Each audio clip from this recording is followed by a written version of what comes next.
You know that feeling, right at the edge of sleep, where the world has gone quiet and your mind starts to drift. It's in that silence, in that vulnerability, that the most primitive parts of our brain wake up and listen. They're listening for the crack of a twig outside, the rustle of a leaf, the faint sound of a breath that isn't your own. It's a relic from a time when we were prey, a deep-seated instinct that screams one simple thing: you are not alone. For some, that feeling is a passing shudder, a momentary glance into a dark closet before turning on the light. But for others, it's the beginning of a nightmare that doesn't end when they open their eyes. What I'm about to share with you are not ghost stories. They are accounts of tangible, physical horror that shattered lives and defied any logical explanation. They are about the moment the lock on your front door stops being a comfort and becomes a meaningless piece of metal. Because what's coming for you doesn't need it to be open. Let's start with a foundation of pain. Imagine your body being a prison of constant, throbbing agony. That was the reality for one man after a delayed wisdom tooth surgery, a procedure that should have been routine, but became a gateway to something else entirely.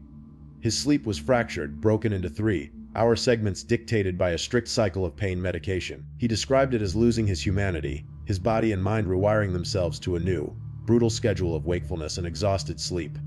It was during one of these forced awakenings, in the oppressive heat of a malfunctioning AC unit, that he first heard it. A scratching. Not the familiar scrabble of a raccoon or a squirrel, but something more deliberate, like claws being dragged slowly across the shingles of his roof. Now, most of us in a sleep-deprived state might dismiss it, pull the pillow over our heads, and hope it goes away, but a deep-seated responsibility, the fear of his father's anger over a damaged attic, pushed him to investigate. He grabbed a heavy-duty flashlight and stepped out into the night. He swept the beam across the roofline, expecting to see the glowing eyes of a possum or the bushy tail of a raccoon. What he found instead would be seared into his memory forever. There, frozen in the stark beam of light, was a man. A fully grown, naked man standing perfectly still on the steep pitch of the roof. The scream that escaped him was involuntary, a pure, unfiltered reaction to the impossible. And then the figure moved. It didn't run like a person would run. It scrambled, it crawled. It moved with a speed and agility that seemed to defy physics, especially on the loose, uneven surface of a roof. It was fast, impossibly fast, and it was heading for the lower section near his bedroom window. He sprinted around the house, a foolish, instinctual chase, yelling for his father. He arrived just in time to see the figure leap from the roof, a jump from a height that should have shattered bones, or at least twisted an ankle.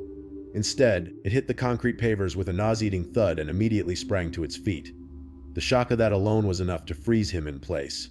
How? The question didn't have time to form before the thing was on him. It wasn't a fight, it was a frenzy. It clawed at his face, grunting and spitting, with a strength that felt inhuman. He felt skin tear, he felt blood begin to pour down his cheeks, and in that moment, he was certain he was going to die.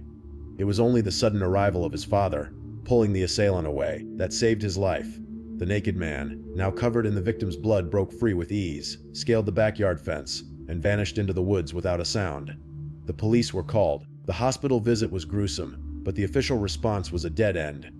The most chilling detail, discovered later, was that this person, had been trying to dig its way into the attic. Not pry open a vent, but dig like an animal. Now let's pause here. This is the first data point. An entity exhibiting superhuman physical capabilities, resilience to fall damage, feral strength, and animalistic behavior. This wasn't a burglar. A burglar doesn't strip naked and try to dig through a roof. This was something else. And the story doesn't end there. Time passed. The physical wounds healed, though the psychological ones remained raw. The house, with its unique design, a front door set back in a covered hallway, with a bedroom window that provided a secret vantage point, felt secure again.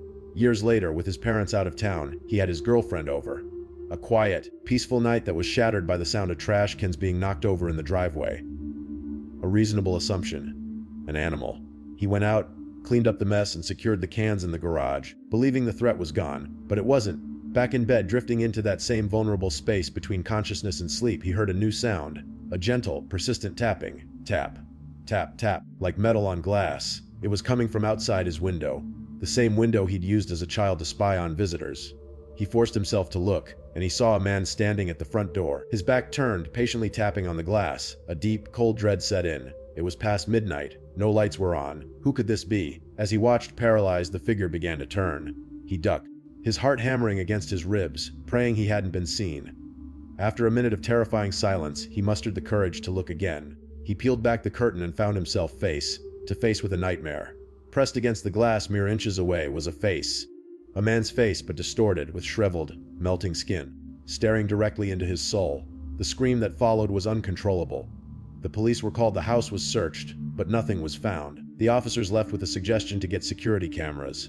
His parents, when told, were strangely nonchalant, but he knew what he had seen. And the recent new sounds outside his window confirmed his darkest fear. This was not a one-time event. He was being watched. This is the second data point. The behavior has shifted from a feral, direct assault to a period of stalking, of observation. It's testing the perimeter. It's learning routines. The tapping wasn't an attempt to break in. It was a message. It was letting him know that it knew he was in there. It knew where he slept. Now, let's change perspectives entirely. Consider a third account from a man who lives alone, a man who cherishes his solitude and his freedom. He keeps odd hours, often working deep into the night. His small, one-story house a sanctuary of silence. One night at 3 a.m., he was in that state of deep focus, the only sound the clicking of his keyboard. And then, the silence was annihilated. The sound of footsteps, not walking, but pounding, sprinting down his hallway directly toward his bedroom door. This was followed by 3 or 4 explosive bangs on the door itself.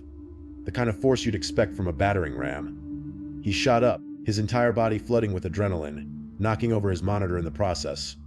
He stood there, frozen, waiting for the door to splinter inward. But nothing happened. The silence returned, heavier and more menacing than before. And then, the footsteps again, running back down the hall. This unlocked something in him, a burst of frantic courage. He grabbed a bottle, threw open his door, and gave chase, screaming like a madman through his own home. But he found nothing.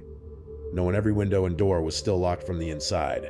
There was no place to hide. The police arrived and found nothing. The official explanation: he must have left a door unlocked, and the intruder fled. But he knew with absolute certainty that he had not. So, what was the truth? How does someone get into a locked house, sprint down a hall, bang on a door, and then vanish without a trace?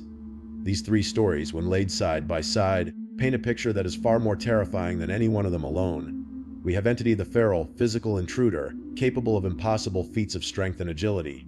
We have Entity B, the silent stalker, the watcher, who engages in psychological terror.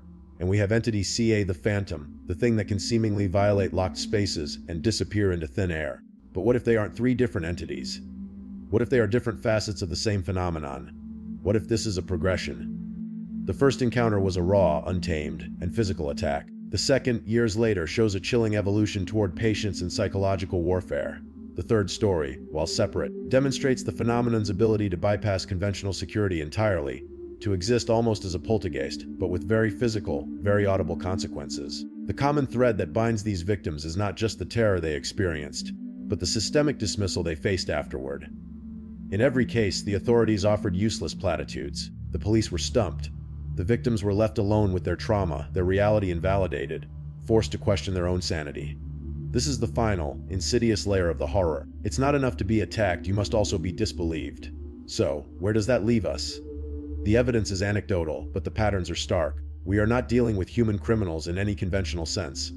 The behavior is too aberrant, the physical capabilities too exaggerated, the methods of entry and exit too impossible. This is something that operates on the fringes of our understanding. Something that exploits the vulnerabilities of our homes and our minds. It preys on the isolated, the sleep-deprived, those who are alone in the quiet hours of the night. The lock on your door, the solidity of your walls, the very laws of physics as you understand them. These things may not be the protection you believe them to be. The man from the first story promised to follow up if anything else happened. I find myself waiting for that update with a sense of profound dread, because the pattern suggests this isn't over. It's only just begun. The scratching on the roof, the face at the window, the bang on the door in the dead of night. These are not isolated incidents. They are warnings. And the question you have to ask yourself tonight, as you lie in the dark and listen to the silence of your own home, is not if your locks are strong enough. The question is, what will you do when you hear the tapping on the glass?